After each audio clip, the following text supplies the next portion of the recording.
podcast land. This is David. My name is Melinda. And Melinda is with me today. Sorry, I was possessed for a moment by the spirit of Barbara Streisand. There you This go. is Tim. Hi, Tim. And you are listening to Johnny Has the Keys, a podcast about science fiction, horror, films, television, literature. We give you our opinions. We talk about how these particular genre pieces influenced us and how they influenced other things. And we're so glad you're here and listening to us. And please like us, review us, comment, email, subscribe. Do all those. As Tim says, subscribe always. Thank you so much for doing that and for supporting us. We. As we've said several times on these podcasts, we hope there are others like us out there who enjoy these things as much as we. It sure would be odd if there weren't. True. This is the self-indulgence of two people broadcasting to no one. To no one, yes. Tim, how have you been? What have you been doing? What's new? What's great? Whatever. Everything's good. We always talk weather, and it's raining again, which is lovely. But as far as new and popular things, I saw last night where we both saw the Avengers trailer, the new Avengers trailer. That's kind of cool. Yes, the new one looks good, actually. Yeah. Endgame. Yeah. Mm-hmm. And then I started reading something today that I thought you would get a kick out of because of what we're covering as far as the movie. I picked up a short story collection. I can't remember the name of it off the top of my head. I'll see if I can find that real quick. But it's a collection of Charles Beaumont stories. Oh. Yeah. Haven't thought of that name in a while. Twilight Zone and Outer Limits, all fun stuff. He's been on my mind. I don't know why. Maybe because we're doing a 50s sci-fi movie today. But could be. Yeah, Ray Bradbury did the introduction and William Shatner did the afterword. It's called Perchance to Dream. Yeah. Shakespeare too. Look at that. Mm-hmm. Very interesting. Yeah. And I just got through reading the introduction that Ray Bradbury wrote, which was really kind of cool. And I just discovered stuff I didn't realize. I mean, I knew he was a major part of the Twilight Zone, but I didn't realize that he penned 22 episodes. I mean, that's pretty spectacular. Bradbury did? No, you're talking about Beaumont. Beaumont, yeah, yes. Beaumont, and he did a lot of old Roger Corman movies too. Before he died tragically, he was only like 30. I think he was second only to Serling in the most things written for Twilight Zone. I think that's correct. Maybe. I'm sure Matheson's up there, but I'm not sure he's as high as that. Right. Agreed. Yeah. But Charles Beaumont's great. Yeah, he was a part of the Los Angeles writers, is that what they called them, or the California writers with Bradbury and I think Sturgeon may have been in there. Matheson definitely, Rod Serling. Yeah, it's a really cool group of writers.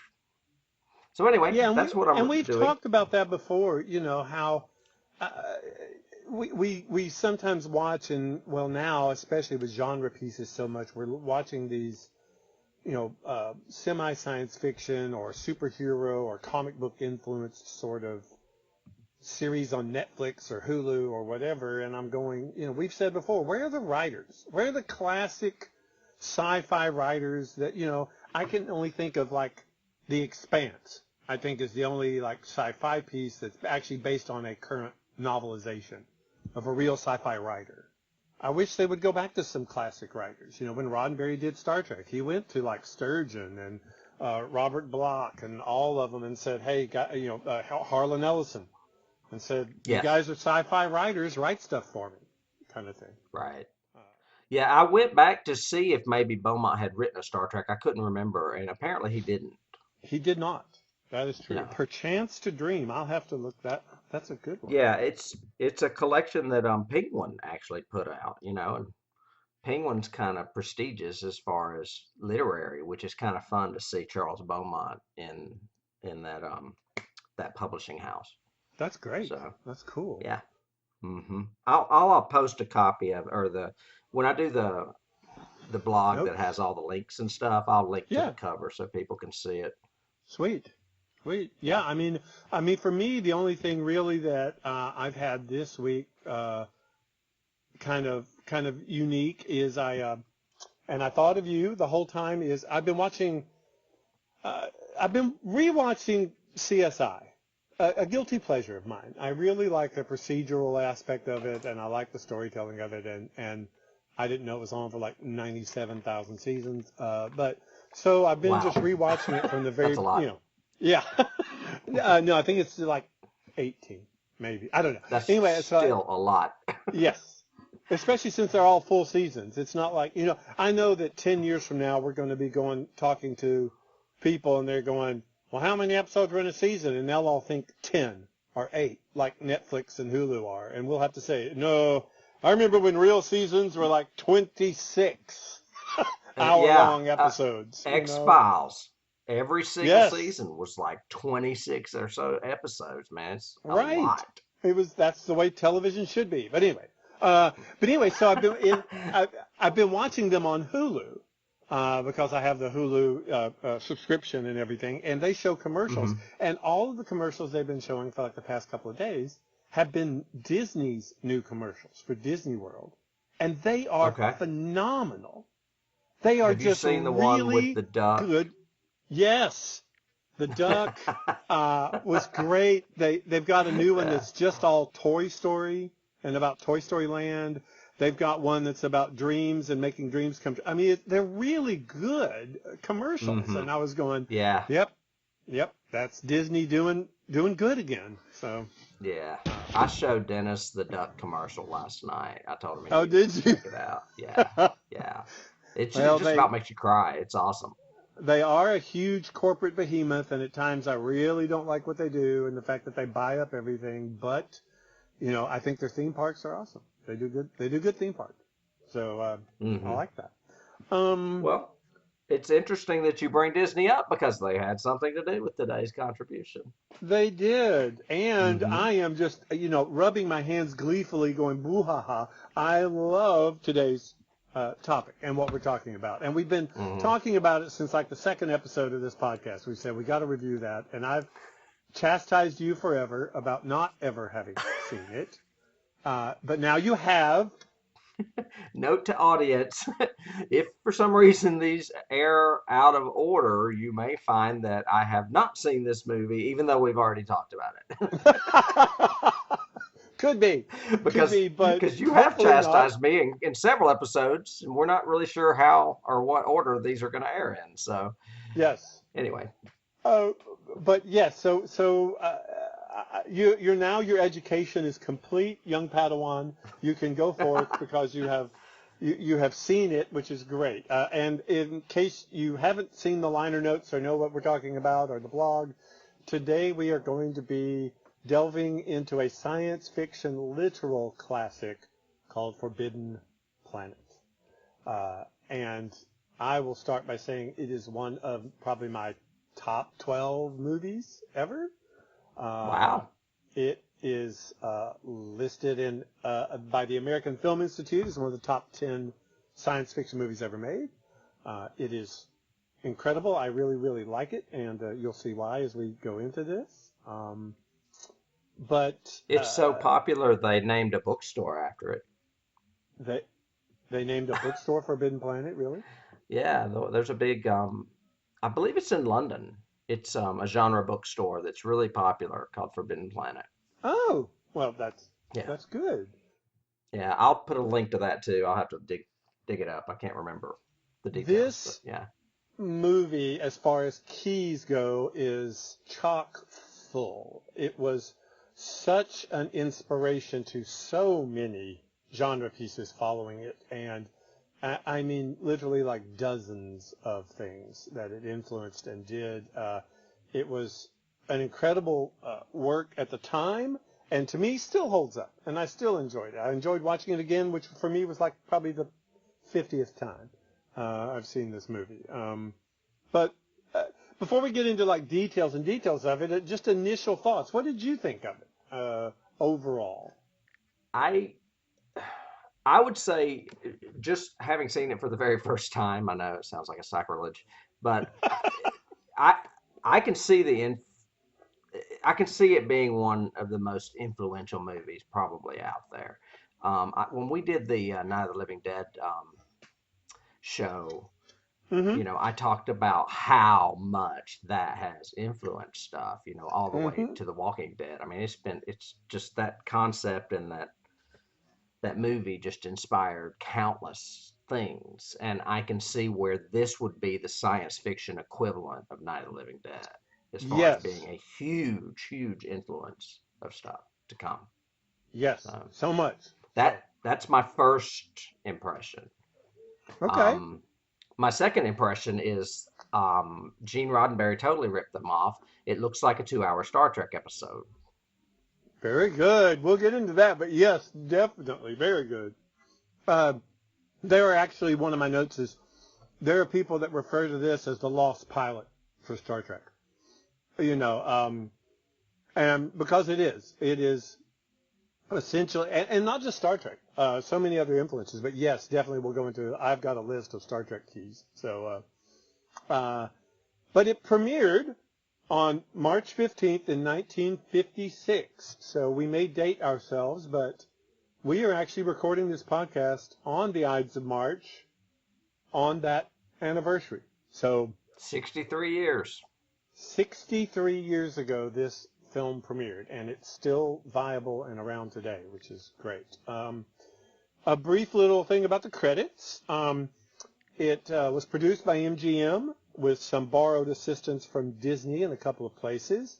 Directed by Fred Wilcox. This was near the end of Fred's career. He ended up passing away just a few scant years after this, probably I think about 6 years after this film. It was written by Alan Adler, and it was originally written in 1956, about 10 years prior to filming it, and it was before Adler was blacklisted. Adler became part of the whole McCarthyism era and was blacklisted by Hollywood. So it ended up being rewritten, changed, and updated considerably. Originally, I think the original script had it take place on Mercury, and so in the update, it was changed to Altair IV, which was a planet in a distant system. And it's Mercury would be loosely, too hot. yeah, well, yes, but at that time, I don't know if they even thought that far ahead at that time. But it's loosely based on a classic work by William Shakespeare called The Tempest. And you can see some of the keys or some of the parallels in it as the story develops. Just a little bit of the synopsis. So I'll just read the synopsis straight first, and then we'll jump into it. So, astronauts in the 23rd century are sent to the distant planet Altair IV to find out why a previous expedition has disappeared. Once there, they find the reclusive Professor Morbius, played by Walter Pidgeon, living with his beautiful daughter Altaira and Francis, and an amazing robot named Robbie, who was a distinct personality and human traits.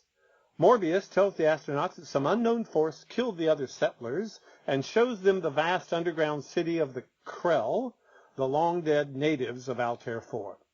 An invisible monster starts killing the astronauts, who discover that the monster is a projection of Morbius's subconscious, unleashed by his experiments with a mind-expanding machinery of the Krell. So that's basically the synopsis in a nutshell. Parallels, of course, to begin with, a ship, either a ship or a spaceship, comes to a, quote, island or planet and finds there a magician slash scientist, Morbius, who is like Prospero, his daughter Altaira, and I guess I can't decide whether Robbie or Altaira is Ariel. I guess it's Altaira, but could be Robbie. And then an evil monster, which is either the id monster or Caliban. So we get that to begin with. The ultimate Freudian slip. Literally, yes. Yeah. And this is, I cannot go off enough about how much I love this movie. I mean, this movie is the one that started it started it all. It influenced so many other films, from Day the Earth Stood Still to Star Trek to Star Wars to Alien, Lost in Space. So many things were influenced by this movie. It was Rocky Horror. I got that one too. Yes, a very good key. And Francis stars in Forbidden Planet.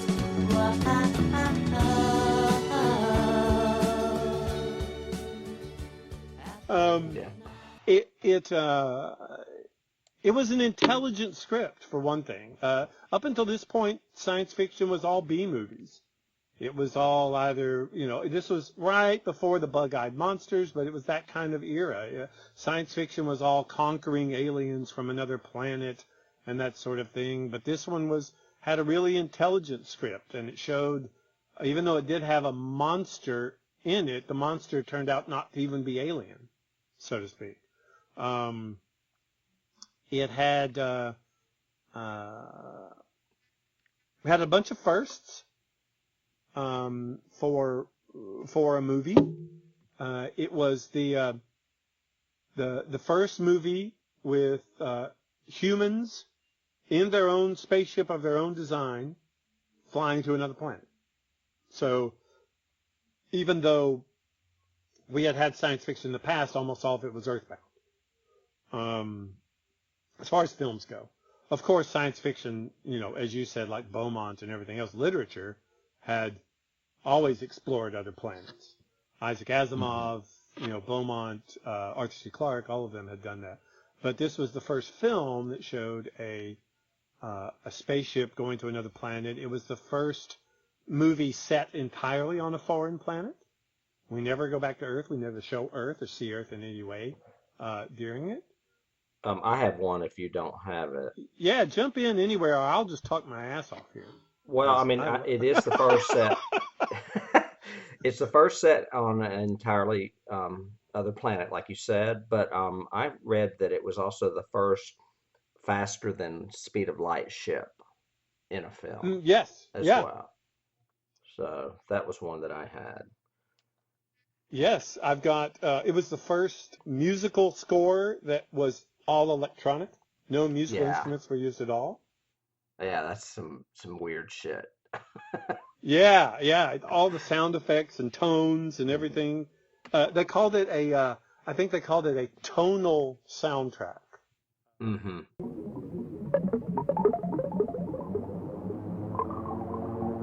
It was actually done by a married couple. Louis and B.B. Barron, or Louis and B.B. Barron, did it. And when it came up to Academy Award time, it was interesting about this particular movie because it was not nominated for musical score, although everybody wanted it to be, and like it was very popular. People were saying it should be, but they were not members of the Academy, so they could not be nominated as for the Academy Award. It did end up being nominated for one for special effects, but it lost out to a movie. Do you happen to know what movie it lost out to? Well, that would have been around 57, or so it would have been a Yes. 56 movie. Would it be like On the Waterfront, maybe? No, for special Are you effects. what? This is just for special Oh, effects. for special effects. Oh, ooh. No, I'm not off the top of my head. I can give you a big hint. Who is Okay. this Moses? Who is this Moses? Ah, the Ten Commandments. Yes. Bring him So- here now. So let it be written. So let no. Anyway, so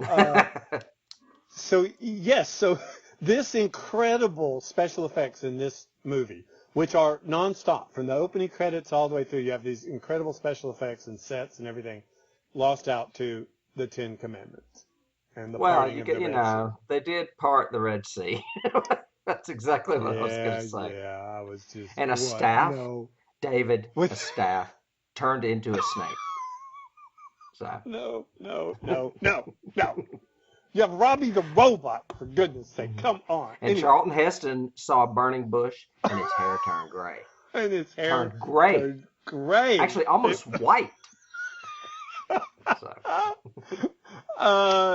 Yes. So no. And it's in my Charlton opinion- Heston, for God's sakes. In my opinion, no comparison. No comparison at Damn you all to hell. all. Sorry. Um, I was just referencing back to our Planet of the Apes episode. of course. A little bit of time shift there. First. Oh, it also had another first. Anne Francis's miniskirt was the first time a miniskirt had ever been shown. Oh, on yeah. film. And it got banned in Spain for years because of it. Did you The read movie. that? The movie did. Yes. Yes. The movie got banned because of her wearing a miniskirt in Spain. I think that's the only country, but they didn't let it out for like 20 years till after the fact, after the release.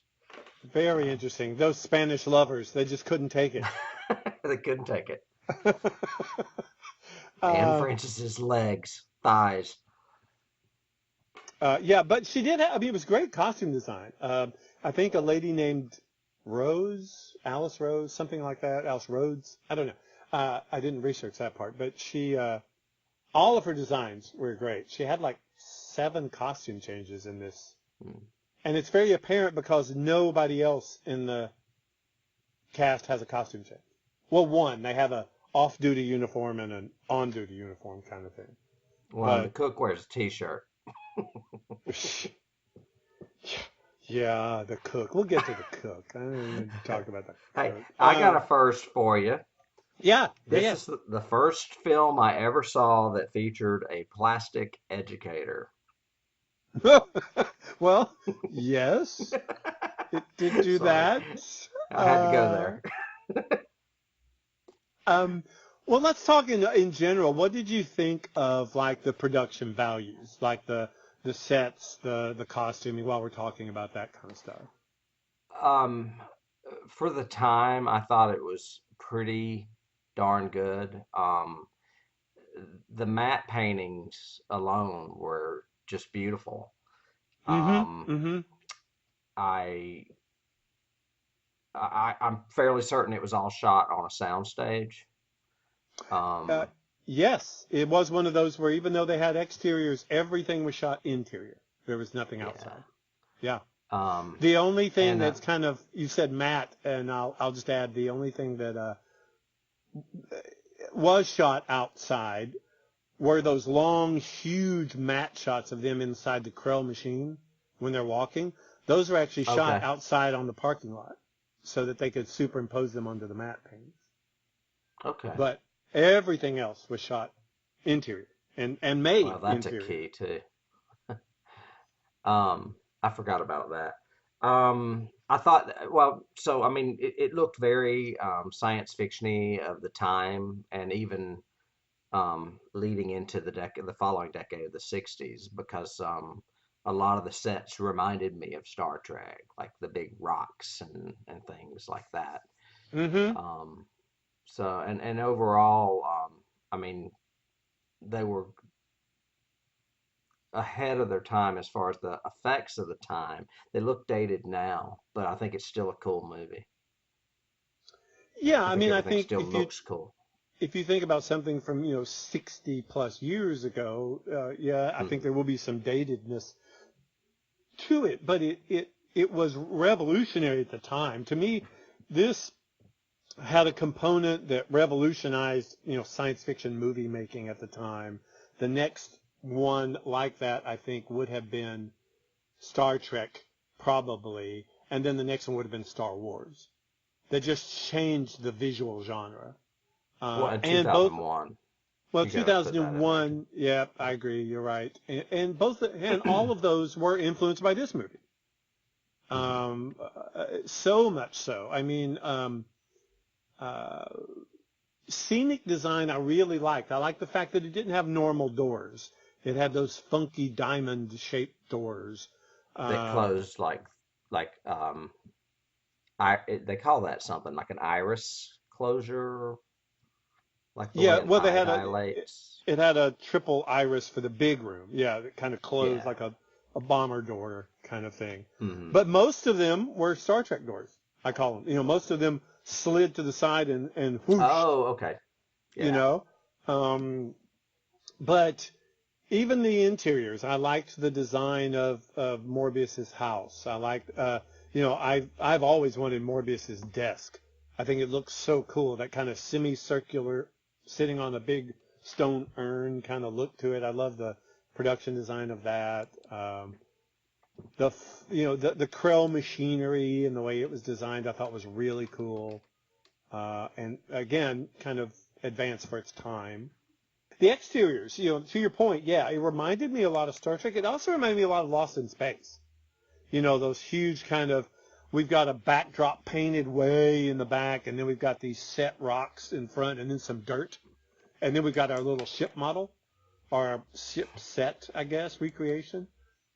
Hmm. Uh, because they did build, a one-third exterior of the ship with the staircase and the edge of the top of the ship and the bubble and everything. Uh, all that they built for practical on the set. Uh, so I liked all the design. I liked the costume design for the uniforms. I thought it was very cool. They kind of had a Batman utility belt sort of thing happening, but Well, uh, they reminded me a lot of the Star Trek uniforms. I mean, they weren't like the early ones from like the pilot, where they oh were more yeah, military and the same color. Yeah. yeah, very much so. And they've got a blasters on their side like a phaser, and Hmm. they've got uh, the rank insignia is different colored dots, which I thought was I hadn't even picked up on. I'd forgotten about, but when I rewatched it for this podcast, I went, oh yeah, the commander has a certain color on his shoulders, then the lieutenant has a different one, and then the doctor has a different one. So that's kind of cool. Hmm. So basically, we can just ramble through it and talk about it. Were there things that jumped out at you that you really liked, or didn't, or uh, thought were keys or firsts or influenced? Um, I don't, I don't know what came before, kind of like Night of the Living Dead. That may have this film may have been a result of. I mean, I know obviously what it was, what it influenced to come. Mm-hmm. Um, I mean, and I really hadn't thought about 2001 until you mentioned it as a key, and I guess you could consider Robbie a key to Hal, maybe, Definitely in the because voice. Definitely in the okay, voice, I think, and the personality, that kind of hmm, coldness, but also very dry sense of humor kind of thing. okay. Here's Um, one. If you want to go from something that may have influenced it, here you go, right here. I got a good one. Flash uh-huh. Gordon. Oh, yeah. The serials of Flash Gordon, you had Ming the Merciless, who was this, kind of wicked villain with a goatee, and Morbius was still kind of stereotyped in that way. He wasn't a villain right flat out at the front, but he did have a goatee, which is what audiences back then would lock in on as that guy's potentially a bad guy.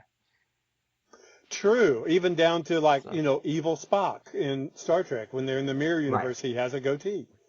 yeah. Um, and one thing I So read, and it's unconfirmed, so I'm not sure, but one thing I read was that the animator, the Disney animator, when he was designing the creature coming through the force field, if you'll look really closely, you see that it has a goatee.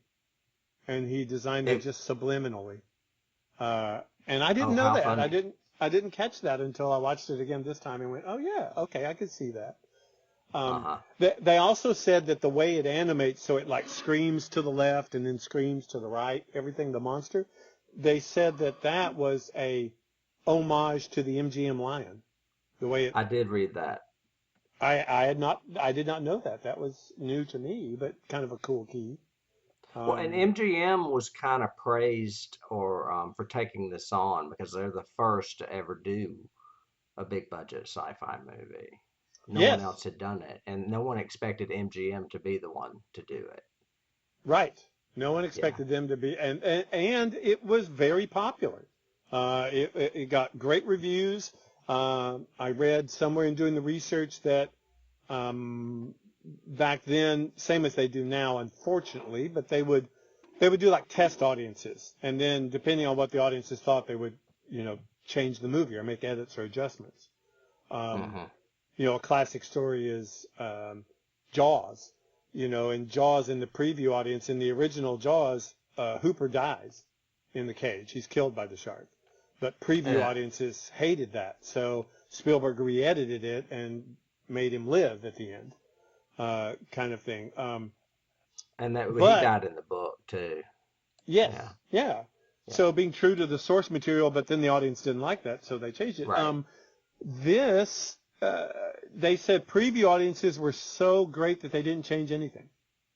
They just kept Hmm. the original print and went with it, which says a lot. I mean, I think audiences at the time were ready for some, intelligent science fiction rather than it's all, blasters and monsters kind of thing. Yeah. Um, but even the credits, I've got down here the credits. They were obviously a key for definitely the next decade of credits. War of the Worlds, Day the Earth Stood Still, Them. All of them had that similar kind of wipe credit look, and in the CinemaScope kind of thing that came up. I've got you something here that you may not have known, and I will post this as well in a blog. A link to this, but the original trailer. If you watch the original trailer, Mm-hmm. when they tell about the movie, they do it in writing that scrolls up the screen just like Star Wars. Excellent. I did not know that. Yeah. That's great. It's That not is as great. advanced as Star Wars. I mean, you can't see it, getting really, really small in the background, but it does scroll up in a triangular shape, just like Star Wars. So I was like, Excellent. I think Lucas might have noticed that. Yeah. Oh, But you know definitely. what I else I think. noticed? They refer to Altaira in the trailer as Olga. Olga I'm not kidding. I will post this in our show blog, notes. and Well, I I'll have post a link to seen. it. You can watch it. They refer to her as Olga. Well, I have seen other podcasters, they shall remain nameless, and other people and everything else who have constantly referred to her as Alta, which a few people do um, in the movie. That's kind of like Morbius's pet name for her, but her real name is Altaira. Well, this Um, is not Morbius. This is the announcer. You know how movies yeah. always Oh, have yeah. those Oh, announcers. yeah. He refers to her and lovely Olga or whatever. Yeah. I was like, who?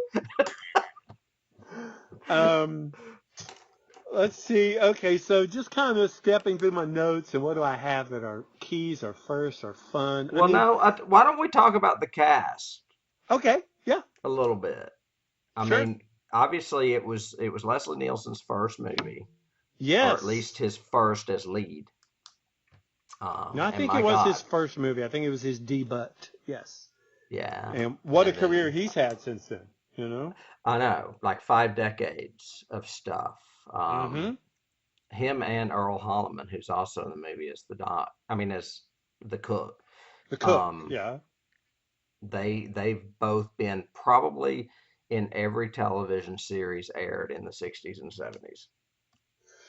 Yeah, yeah, I would say so. Yeah, Um, I mean, Holliman and did Policewoman and Streets of San Francisco. I mean, you name it. And any of those that like had guest stars, like Fantasy Island or Love Boat, you would see Leslie Nielsen on well, and Anne too. Francis was in a lot of 60s television as well, you Yeah. know? So she was in there a lot. Um, Walter Pidgeon probably brings a lot of gravitas to it. He was, it would be a hard part to cast anyway, but he was excellent as that cast, and he brought a lot of, film cred and a lot of Broadway cred to it. So he was great in Hmm. it. Um, there was one Richard Anderson who plays the chief. He's the Oscar engineer. Goldman. Yes, yeah, he was Yeah. the $6 million man. Yeah. As soon as I saw him, I was like, "Holy shit, that's Oscar Goldman." Yep. And Warren Stevens, actually, who played Lieutenant Farman. No, the I've Doc. seen him in a lot of stuff. He was Doc Oster. He did a lot of those westerns. He did a lot of Gunsmoke and Bonanza and Okay. Virginian. But one of the cool keys for me is he is also in a Star Trek episode. He was in Yes. By Any Other Name, where he again played he played a Kelvin, which were aliens that you never see, just like the Krill. The Creole are aliens you never see. So it was kind of similar to that. Great cast overall, though. I mean, I love, and we've talked about this. I think when we went through the Thing, this militaristic kind of writing at the time in the late 50s, and the fact that there's a camaraderie with this cast.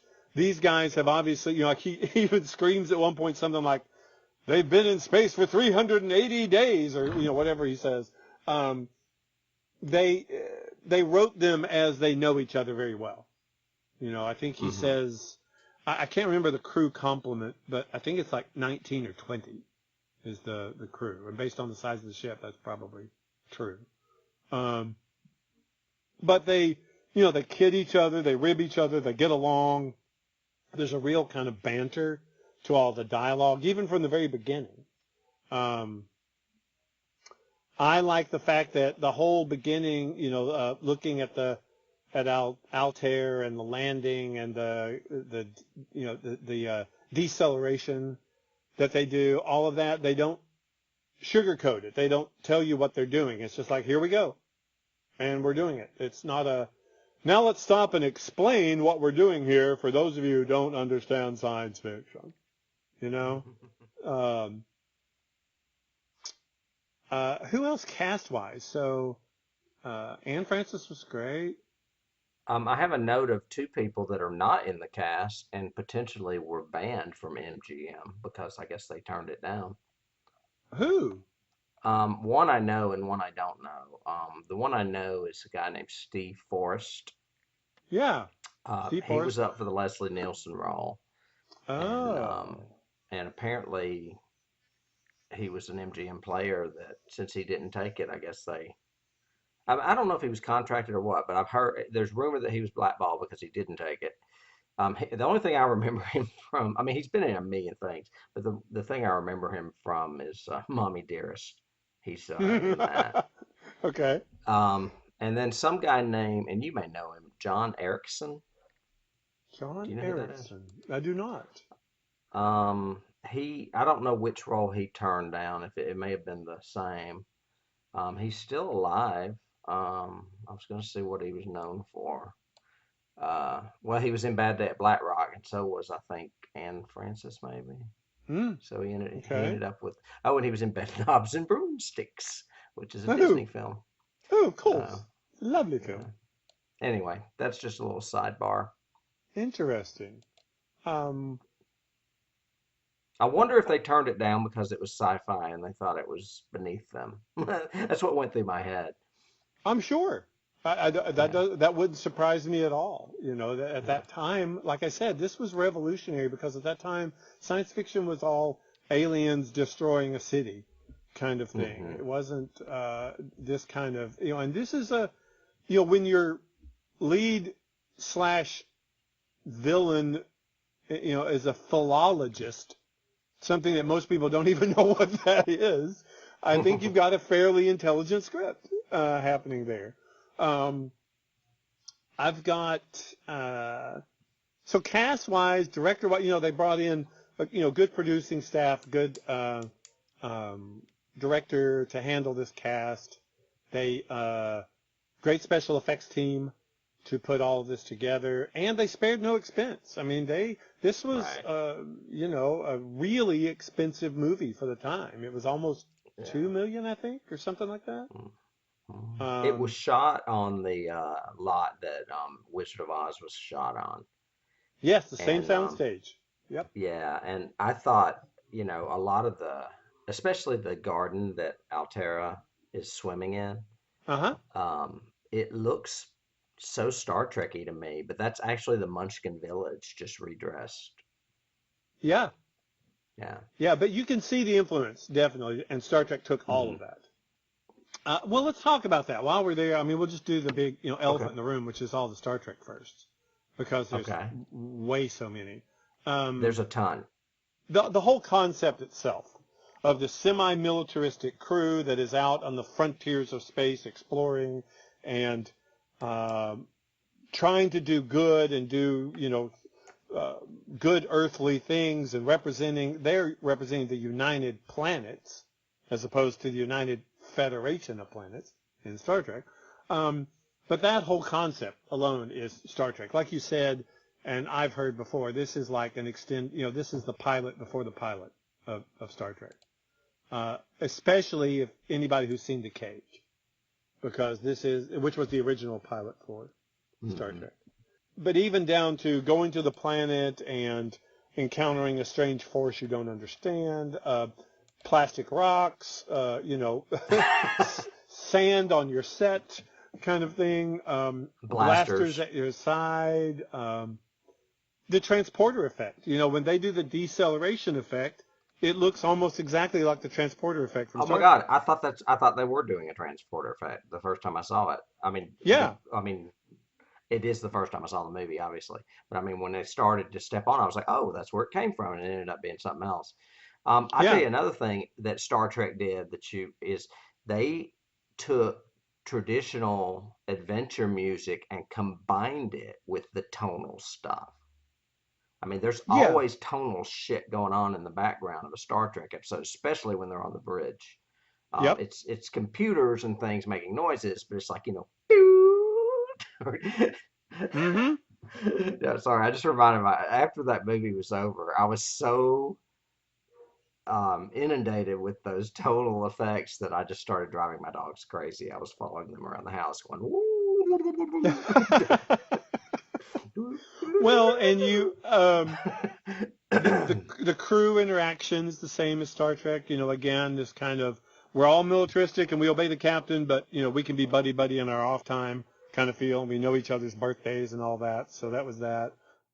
They have a comic relief in the cook. Yes, Yeah. the way it was filmed, as far as side shot of two people standing there, each holding their blaster phasers up, shooting at something. That kind of posed three-quarter open kind of look that they framed everything in. If you look at the basic story, it basically is the beginning of The Cage. You have a ship going to check on a ship that was lost 20 years ago, and they only find one survivor. I.e., well, they find two in this one, but in The Cage, they look for and just find one survivor on the planet. Which is exactly the same story. We're going to determine the fate of this lost expedition, and we find one survivor, and there's a mystery, and we have to figure it out. Kirk, Nielsen, definitely Shatner patterned himself after Leslie Nielsen. I think so. I think there's a lot of the commander and the captain, Kirk, together. Well, especially because he gets the girl. Which is again, and Altaira to me is just like a lot of the of the Star Trek women. Yeah, almost looks like some of them too. I Oh was yeah, thinking that whole the girl that blonde played the short green skirt, girl. play up the Yeah. legs, kind of thing. Both took place in the 23rd century. I thought that was interesting that Roddenberry even took the same year or same century for it. Hmm. We talked about the fact that the doors swish, of course, and they open side to side.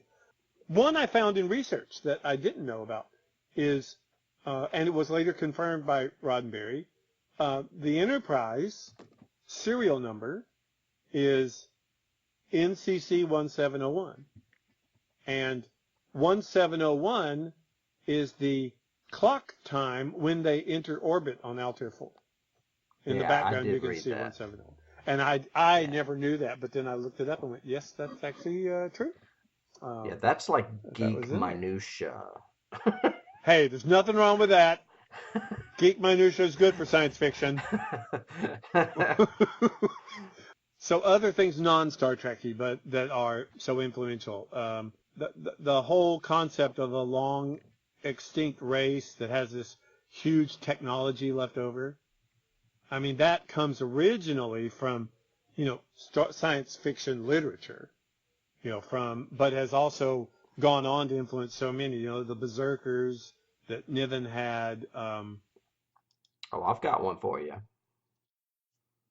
Babylon 5, even Star Trek had the Doomsday Machine, which was this weapon from an ancient race kind of thing. Stargate, the whole purpose of Stargate is a technology from an ancient race.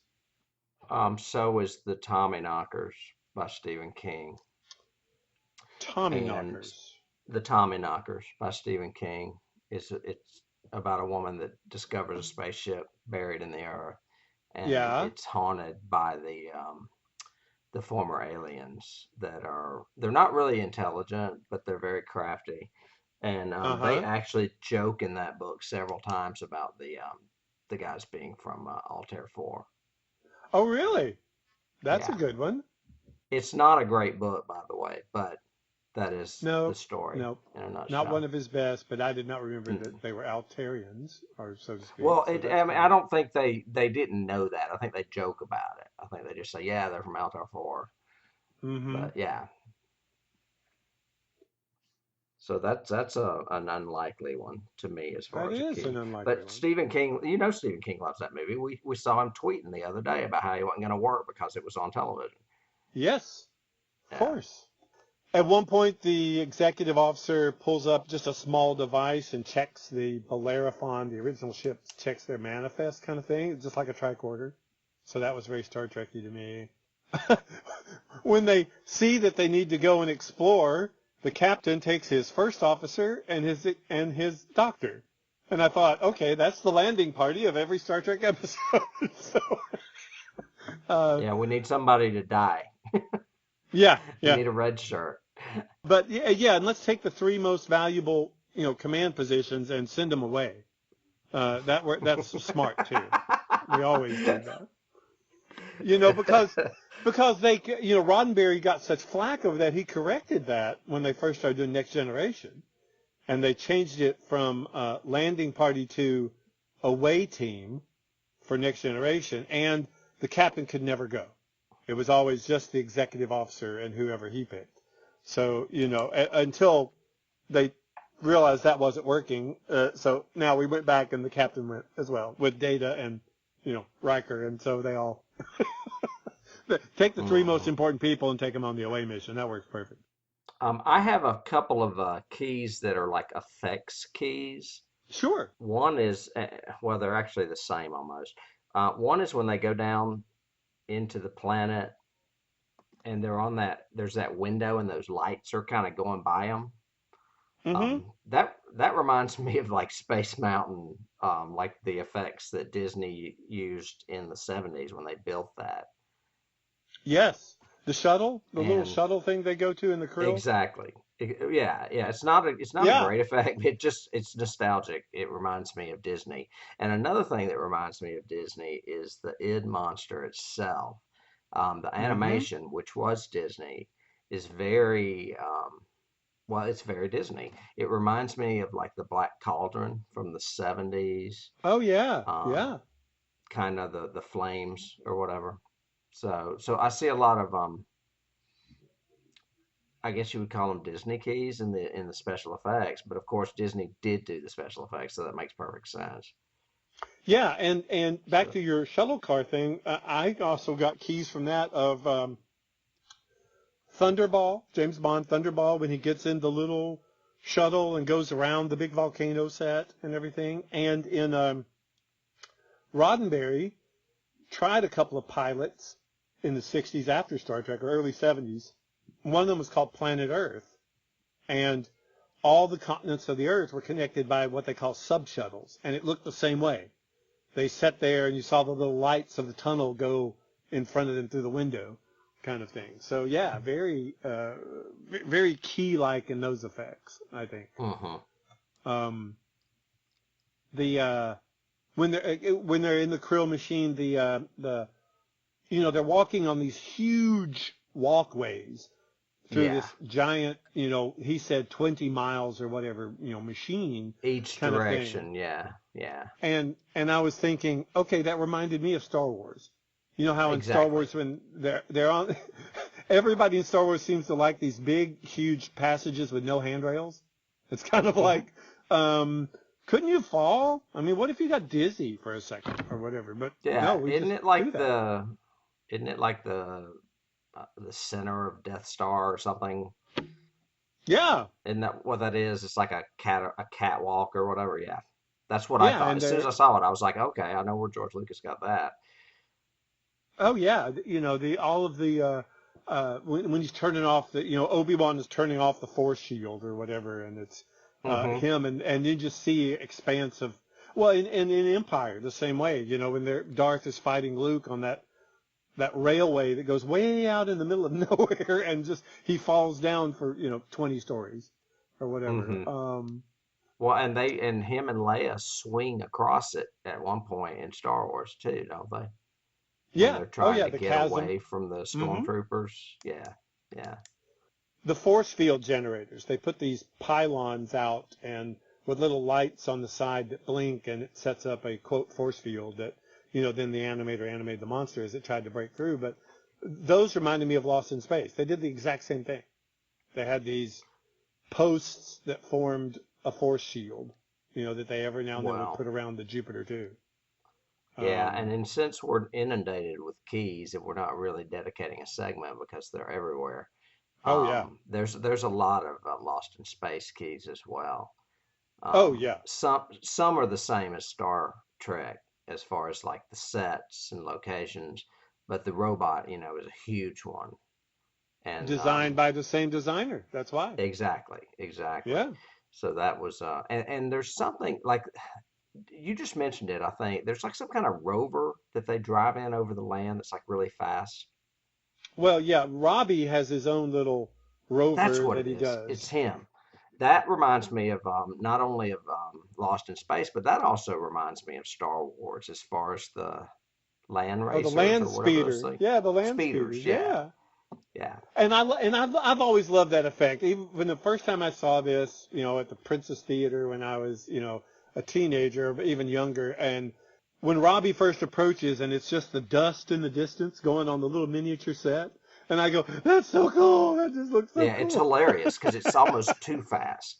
Yeah. Yeah, yeah.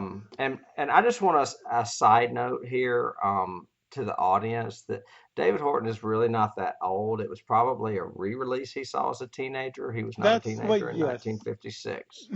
That's true. Yeah, no, So, I didn't see it in its original broadcast. No. Lost in Space. So yeah, you're right. The uniforms are very reminiscent of Lost in Space later on. The ones that have like a little section in the middle with the lapels, and it's got the cross thing. I think they wore that for a while, like jumpsuits kind of thing. That Don and John Rogers or John Robinson or the set of the Jupiter 2 is similar to the set of the spaceship, the not the C-57D, because you got like the astrogator kind of thing in the center, and then the tubes on the outside around the edges where they got into for stasis. That was very Lost in Space, hmm very influenced by the ship. Yeah, I know I've got another one. Well, this is kind of a faux pas, I guess you would say. And I mentioned this when we did Planet of the Apes. If you haven't heard the Planet of the Apes show yet, that the claw of the id monster is in the museum on Planet of the Apes as like an alien artifact. Yes. But what's funny is that they take an impression of that footprint that is clearly three-dimensional, but yet the footprint was like flat. So how the hell did they do that? Did you Well, notice? but the footprint went in. And that's one of the things I've got as a cool special effect anytime is not even science fiction-y, but the way they did the one shot of the footprints in the sand as it walked up, and then bending the staircase as it went up Mm-hmm. onto the ship. Mm-hmm. I mean, it could make that because it did have the claw in the front, and then the kind of padded look Did you of see the the the size of that foot. claw? Yeah, it's huge. Yeah, Yeah. it could rip your heart right out with that thing. That's like Yeah. a velociraptor claw Right, that's kind of exactly thing. what I was thinking. It's like a raptor. Yeah, I had a couple of Marvel keys. I've got a big one. Morbius, when he's talking about the Krell, says they used adamantium steel to build everything. That's why you couldn't shoot through it. And that's very I similar heard to that. antimantium, which is, I think, Wolverine, isn't it? Yeah, it's his Uh, skeletal make. yeah, Yeah, some kind of that's what metal he's. that's like impervious or blah, blah, blah, whatever. Hmm. You said you had one. What'd you have? In the 70s, when I was reading Marvel religiously, they had this really killer superhero hybrid vampire named Morbius, and he had a goatee. Oh, And I can put a picture of him up on the blog as well if you don't know what he please looks like. do. He was always really cool. That's definitely a good one. Yeah, because as soon as I heard the name Morbius, I didn't even have to see the Flash Gordon-esque um, goatee to think that he could potentially be a bad guy. The name alone, Yeah. suggests potential evildoer. Well, yeah, that's true. I mean, you put a guy in a goatee, he's going to be evil. It goes without saying. Yeah. Uh, or he's going to be an eccentric scientist. Like remember the one in The Thing? He had a goatee too, the scientist guy. Uh-huh. But and that's kind of a key I played off on. I have on here is Morbius, although he's eccentric somewhat. I mean, it's a guy staying with his daughter alone on a planet, and anyway, we won't get into that. But he, And which is one thing that is hinted at a lot in the original Tempest, but they kind of did not do that, which was a smart decision probably in this particular script. But Morbius is not played as like a lunatic. As this science has to be preserved, and I'm going to go investigate with my holy Bible the alien or whatever. He's played, very intelligent and mhm. concerned overall. It's almost very similar to Prospero. You feel kind of sad for him by the end of it, for his own misguided kind of thinking the way he has been. Well, and it's noble that he comes around to accept it too. Yeah, and I, I tried to think about it, and maybe you'll know, even literarily, maybe is there another movie or literature piece where there's not really the villain isn't one of the main characters. The villain is because Morbius isn't the villain of the piece. He's an antagonist, I guess, so to speak, but he's not the bad guy, even though we find out at the end, yeah, he is. It's his id that's the monster. But he But didn't he's even know not that. conscious of it. Yeah. Correct. He's not an immoral character, so to speak. Mm. And I don't know if there's another, great story that does that, where there is no typical villain on the Oh, I'm outside. sure. I'm sure there is. Um, you caught me Well, on the spot though. I can't if you're really think of one. listening, let us know. Email us or write us or let us know if you have some good examples of that. Hmm. Yes, and I agree with you. I'm sure there probably are. We're just not thinking of them. I couldn't think of any. I would call it a subconscious villain. Yeah, yeah. Yeah. Or the villain is so external that it's not one of our protagonist characters. One of the Yeah. people that I we have mean, dialogue with. yeah, it could potentially be like Morbius, where when he's asleep, his subconscious goes out. There's the opposite of that with Nightmare on Elm Street. It's like when you go to sleep, you don't see, that's when you do see the villain. Yeah, That's yeah, kind yeah, of a yeah. twist on it. So there's yet another key that's a little bit obscure, but or opposite, shall we say? Mm-hmm. Um, I have in my notes they pull the main batteries out of the ship and use them to protect it, which is just exactly like the Cage, the Star Trek pilot. I was gonna say that They, sounds like something they do on Star Trek. they I literally just, pulled a phaser bank out of the ship and put it to shoot off the door of the Telosian's place. Oh, I've got good theme and bad theme. Good theme, man is unfit for limitless power. That's Morbius's big thing, which is a sci-fi theme that predates this movie, but also, dates since then. This whole feeling that man isn't ready for that amount of knowledge. We'll have to destroy it first, kind of thing. And bad theme is when the commander goes, I'm sorry, I've been kind of hard on you lately. And he goes, no, Skipper, you're right. She picked the right man. And I was thinking, my God, that whole love affair thing happened really fast. I mean, like a day and a half. And hmm it's like very that's very Kirk.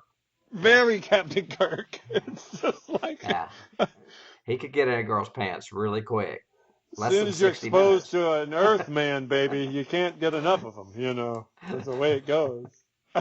I mean, at least she's human. So there's that. I love that it said at the very beginning, in the final decade of the 21st century, man landed on the moon. And Yeah, really, they landed like a decade later than the movie yeah, was made. yeah. That's Like funny. 10 years later. Yeah. Oops. Yeah. The fact that they call that one machine a plastic educator to me is hilarious. I just think it's so stupid. Well, the And Cook character calls Robbie like a tin can or something, doesn't he? Or something? yeah, but that sounds more in line with his character. When you're Yeah. doing, cerebral sci-fi, you expect to have something with a name better than a plastic educator. Well, true. I also love that when the planet's gonna blow up, they have to be 100 million miles away in 24 hours. Yes. Oh, yeah. A Because, hundred million miles away. he said, when he was talking about the Krill machine, he said it's only one of like, I think he said something like 75 or 80 reactors in the planet, and each one of them has the force of the explosion of a planetary system. I wrote that down. I was going, not just the sun, the whole system, right? So hmm that's quite an explosion. That's a lot. That's a lot That's of more boom than Death there. Star. Yeah, yeah. And again, since you said Death Star, that reminded me of it too. This whole we're flying away at the end and we show the planet blow up behind us kind of thing. Very Star Trek, very Expanse, very Star Wars. So that was kind of a trope, I guess, that they created with that too.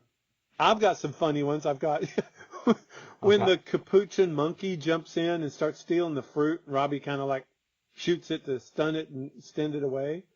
That reminded me of Raiders of the Lost Ark. That little monkey that's always into everything, eating the Uh-huh. crap and chasing around everybody. Yeah. Oh, I've got another thematic one. I've got very 50s mentality throughout, especially with regards to Altaira. To So women. Yeah, yeah, yeah, yeah, you've got this when he's talking about how Robbie can make anything, and they go a housewife's dream, and yeah. Well, I think it's funny that the father's like, yeah, this is my daughter. Whatever. There's a bunch of yeah, guys, y'all do whatever you want with my daughter. yeah, and they're like hitting on her and teaching her how to Yeah. kiss, They're and like taking turns. yeah. And even when when he's showing the visual back to the ship, and he's panning around going, see, we're all safe, and he holds it on Altair, and you hear the wolf whistle thing, the whoo whoo kind of thing. I was going, really, really. hmm But she's even played as very 50s too. When she's talking to Robbie, she's going, make sure it fits, and I want this. And he goes, it'll take too long to make those. Would you prefer diamonds or emeralds? And she goes, well, if they're big enough. It's like, yeah, okay. Yeah. So yeah, Yeah, like very diamonds 50s suck. mentality, but still progressive in its science fiction. You know, he even, at one point, the engineer even says quantum mechanics. So quantum mechanics was not this thing that Big Bang invented. You know, I mean, this came from, 63 years ago that they were already thinking about quantum mechanics. So I thought that was kind of cool. Okay, go ahead. You had some. Who came first, the planet or Altera? I was trying to figure out when she was born, and did they name the planet after her, or is she named No, after the planet? no, Altair. She was named after the planet, Altair IV. Altair has always been a star, so it's always been there. So how long? I mean, like they said that what is it, the Bellerophon or Bellerophon, however you Bellerophon. pronounce? Yeah, Yeah, that.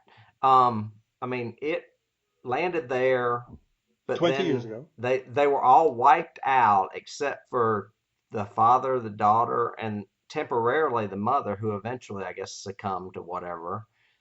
So did she have the daughter on the planet? Were they Yes. there?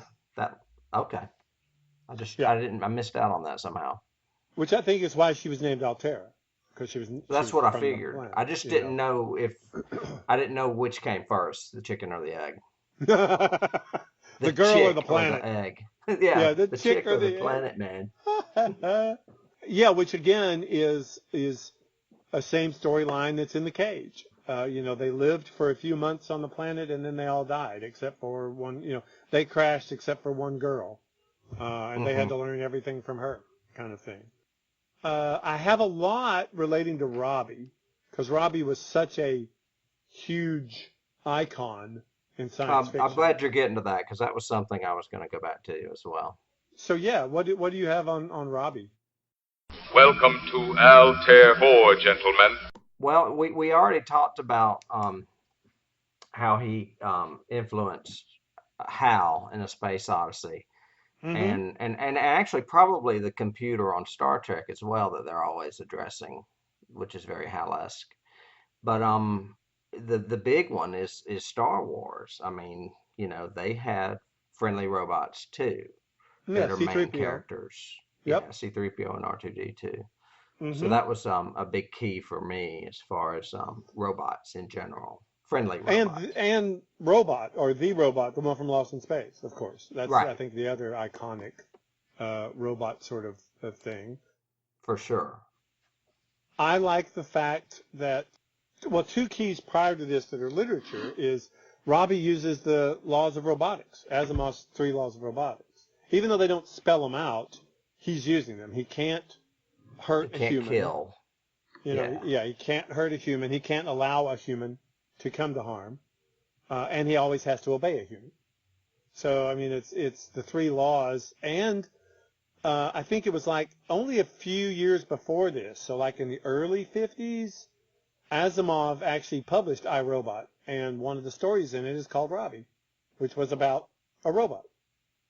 And I don't know if they took that name from that, if that keyed them, kind of thing, or if it was just a coincidence. But it seems odd that it's a coincidence. So Hmm. Well, that's kind of like the fact that Altair IV is also turned up in other science fiction pieces. right, but Like, it's essentially a real planet. I mean, well, a real star system. I don't know if Altair 4 even exists, but Altair does. The same okay, way Orion does, and the same right. way Betelgeuse does, or. So they're real stars that were used. Hmm. Robbie has several firsts, according to some research I did. He was very expensive, Yeah. ended up essentially becoming the most expensive prop ever created for a movie at that time. Hmm. So, Yeah, I saw that. and later on, in like just a couple of years ago, he was completely restored by this guy who's a cinephile or a science fiction fan or whatever, and he bought Robbie, completely restored it, then sold it, and it sold for $5.3 million, which made it the most expensive prop ever sold at auction. So, That's kind of cool. Yeah, some director has him now, but I didn't recognize the name. He's in some Yeah, director's private collection. which is awesome. And he made an appearance in The Big Bang Theory. He made And several episodes of The Twilight Zone, too, I think. yes. Or I'm thinking of the Well, ship. I may be thinking of the spaceship. the ship is actually used several times in Twilight Zone. That's what I'm I thinking think of. Robbie is only in one episode of Twilight Zone, but he's in Okay. a bunch of other stuff. And Lost in he's on Lost in Space. Space. Yeah. Yeah, and he's a bad guy on that one. He's but he's a couple. There's a couple of different times when he's on Lost in Space. He was on Addams Family, Columbo, Mork and Mindy,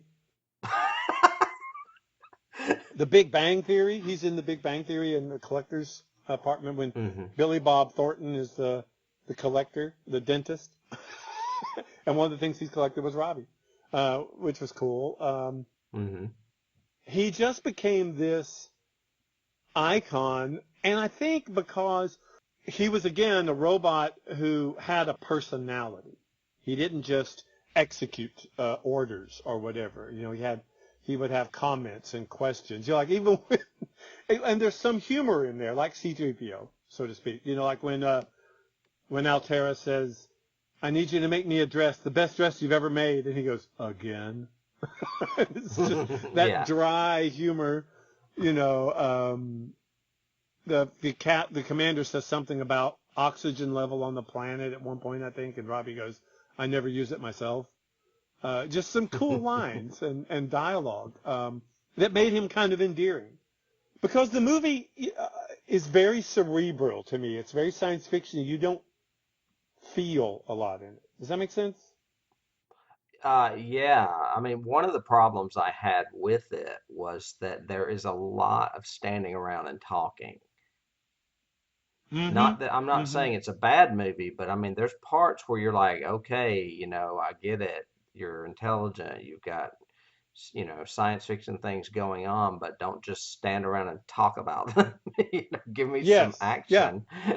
Yeah. Yeah, I can Yeah. see that. I can see that. But there's not a lot of emotional commitment either. I mean, the love affair between the two of them happens so fast that we don't care. Yeah, it's a little ridiculous. Yeah. Yeah, we don't get enough backstory with Morbius to know to care what happens with him. So it might have been interesting to add a component where we actually cared about Robbie and he's the one that we felt sorry for if something happened to him. I just thought that might be a cool throw out rewrite. So let's do that when we do the remake. We'll like rewrite kill a it major that way. character. Yeah. Yeah. Hmm. And they do 'Cause kill he is. characters, but we don't care about them. Yeah, they're red shirts. Yeah. Even though we've seen them in almost every scene. We've seen the doc in almost every scene. We've seen the engineer in like 4 scenes. Both of them get Yeah. killed, but it's just like, and? We even have Yeah. funerals for them and go, Why yep, and let's go on. they could have killed? Why didn't they kill the cook? Yeah, because I'm sure there were people that cared about him. Not me, personally. I would have enjoyed it. But, because, yeah, I'm sorry, I just didn't like that whole subplot. That was so just comic relief to be comic relief, and I did not like it at all. Even, Yeah, when but he's going, David, Earl what? Halleman is a national treasure. God, the scene where he makes him he says he'll make him the booze and everything else, and he goes, "Mister, I've been all over this galaxy, and you're about just one of the best," and slaps him on the back and hurts his hand. I'm going, oh, really? This is like Bad Yeah. Laurel and Hardy. This is just not, no. It's Go back to Lost in Space. It's what it is. Yes. And you know It's- how much I hate Lost in Space. Yeah. I loathe Oh. Lost in Space. So, yeah. Dr. Zachary Smith. Ugh. But I mean, that's a key in its own self, is that some of the bad parts of this are the same bad parts of Lost in Space, too. Ah, good point. I love that. I will accept that as a good thing then. Yes. That even the bad stuff was taken by a bad television series. So there's that. It had some cool dialogue to it, I thought. Again, I think the audience had to catch up a lot of times, and I liked that. I like the more some of the Shakespeare-esque elements, like when he says, man can't behold the face of the Gorgon and live, or something like that, when they're talking about all the power of the Crow machines. Mm-hmm. Since you're back on Shakespeare, Mm-hmm. if you want to go a little further back to Greek mythology, Bellerophon, or however you say that, was a hero known for slaying the chimera, The Chimera. or chimera, however you say it. Yeah, was a fire-breathing monster, probably not too different from the fiery animation of the id monster in Forbidden Planet. I can I see thought, that, I guess. yeah. Yeah. So you've got some Greek mythological ties in there as well as the Shakespearean. I mean, those names are not accidents. So, Well, that was another thing very influential to Star Trek, was using actual stars out there for their systems, but also using a lot of mythology, using a lot of Greek and Roman mythology as character names or ship names, stuff like that. Tiberius. That's really interesting. Well, as far as keys go too, there was a lot of repurposing of stuff from this movie in other movies. Like we've said, Robbie was used in probably a dozen television series and other movies and things like that. The The saucer. costuming, the flying saucer, yes, was used a lot in Twilight Zone. It became a big staple of, this is what a flying saucer looks like. And Altaira's, the costuming, Altaira's costuming and the uniforms were used in Queen of Outer Space, the Zsa Zsa Gabor movie. I saw that. I can't believe you said that. I saw that earlier today. I thought, should I bring that up? Yes, of course you should. Yes. Yeah. Because it was Zsa. to your point, yes, keys can be used in terrible movies. So. Well, that's true. Yeah. But I was just thinking, it's so funny that Zsa Zsa was in that movie, because, I mean, no one remembers what she did other than punching a cop in the 80s or 90s, whenever that was. Wait, wasn't she Green Acres? Wasn't that Zsa Zsa? No, that was Ava. She was normal. Zsa Zsa was the crazy one. Are you sure? Yeah, I'm positive. No. My mother used to educate me on these people. No, Zsa Zsa was in Green Acres. Ava was the nice one. Zsa Zsa was the crazy one, right? No, Zsa Zsa was the crazy one, and Ava was the nice one, but Ava was the one that was on Green Acres. No way. That is complete. You have to look that up. I have IMDb in front of me right now. IMDb. Well, you look it up right now, because I think Zsa Zsa Gabor was the one that was in Green Acres. I just think that she was. Let's see. Nope, Ava Gabor, EVA. Dang it. I hate it when he's right. No, that's great. Okay, then. I did not know that. Well, you could also have all our fans just email you, or let's give Horton a deluge of emails about how he's wrong about the Gabor sisters and what they participated in. However, he is right about Queen of Outer Space. That is Zsa Zsa. I knew that part because I didn't like it. I know what I don't like. So there's this is why I'm bringing it up. Charles Beaumont wrote that. I knew I saw it somewhere. He wrote Queen of Outer Space? Yeah, it says writers. Charles Beaumont, and it's based on Ben Heck's Queen of the Universe. All right. Well, then I may have to go back on my earlier praise of Beaumont, or maybe this was in his deteriorating years. Well, and it's long before Zsa Zsa went crazy. Oh, okay. And there's that. But that's funny. I knew there was a reason I had seen that earlier today, and now I know why. It's because I'm reading that Beaumont. So and we come full circle. Yep. I mean, even down to, and I've got other ones too, some little stuff like, he refers to all the stuff as the Great Machine, which is exactly what they refer to the huge power supply or the Great Machine in Babylon 5. I mean, there's so many things that were taken from this movie. So it led to so many keys, a whole key ring, of keys. And it's just so well done as a science fiction classic. I mean, I put it up there with Day the Earth Stood Still, War of the Worlds, and all the great ones from the 50s. The Thing, too. The original. Yeah, just good science fiction, Hmm. I'm kind of partial to the big bug movies and You Godzilla. know. Give Oh, me a no, monster. no. No, not Godzilla. No. But Them, I like Them. That's a good bug movie. Mm. And my favorite bug movie, I think I've mentioned this before. My favorite bug movie was, our big-eyed monster movie was The Deadly Mantis. Yeah, I knew you were going to say that. I love that movie. Mhm. Uh-huh. Cool. I mean, that's really all I've got. I've got a. The only other thing I can add is that they have Yeah, attempted to remake this movie several times and it has fallen through. good. Well, apparently at one time it was with James Cameron behind it in the early Hmm. 2000s. DreamWorks set up a project at one time. Warner Brothers did. J. Michael Straczynski did. Yeah, I'd heard that he at one time was attached to it, and it looked like he was going to do it actually as a trilogy, I think. I remember Hmm. because I love his writing. I'm a huge Babylon 5 fan, and I think he would have done it justice. James Cameron would not have. He No, would have made but it unobtainium or some stupid thing, so it would not have and been good.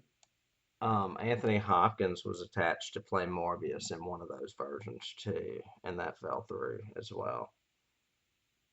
I thought that was Mm, interesting. But interesting. so far, so good. No remakes on the horizon. Yes, good, So, great. Netflix, listen up. Do not make it. Don't do it. If anybody pitches it, don't do it. Don't take it. hmm. It's a classic. Leave it alone. Cool. Uh, I feel good because we did a science fiction that I really, really love, and I think Yeah. we did it good justice. Well, and not Um, only is it pure science fiction, it's classic science fiction. hmm Um, and much to my dismay, but not really, does not have monsters really in it, except for the id monster, which is kind Yes. of a little bit of a monster, but not much. So next time we'll do, well, no, we'll do another straightforward science fiction from what we discussed. But eventually Yeah. we'll get back to something like Alien or something with something scary in it. Well, to make you happy with the scary front, yes.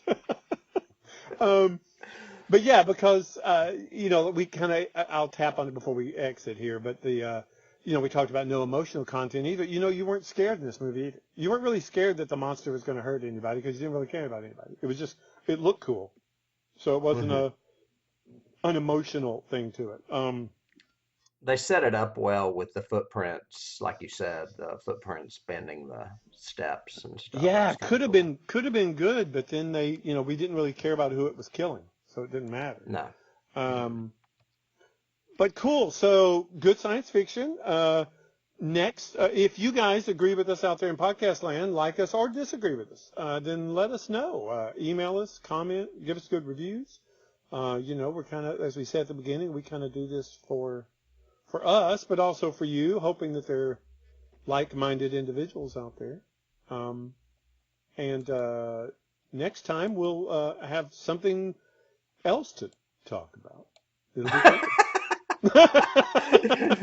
We just love awkward departures. Awkward, I can't say it. Awkward departures. Yes, Starring there you Tim and go. David. All right, so Tim, I'll see you next time, I guess. All right, it was great talking to you. You too, buddy. All right, Bye. bye.